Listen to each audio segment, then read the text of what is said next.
Situazione meteorologica, veloce rimonta anticiclonica sul Mediterraneo centro-orientale che sulla nostra regione si sta palesando con un temporaneo miglioramento delle condizioni meteo, periodi soleggiati più prolungati con nuvole solo di passaggio e temperature diurne molto miti.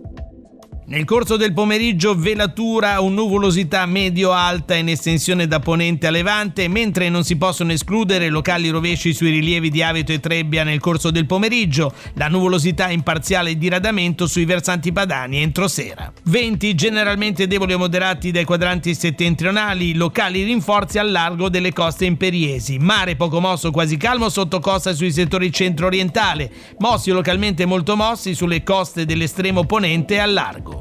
Temperature massime in aumento sui settori costieri dove si potranno avere anche punte fino a 19 gradi. Per domani, mercoledì 4 marzo, i previsori della Limete si attendono una giornata caratterizzata da cieli terzi o al più velati sui settori costieri e nuvolosità sparsa sui versanti padani, da non escludere locali rovesci nel pomeriggio sugli entroterra del Levante.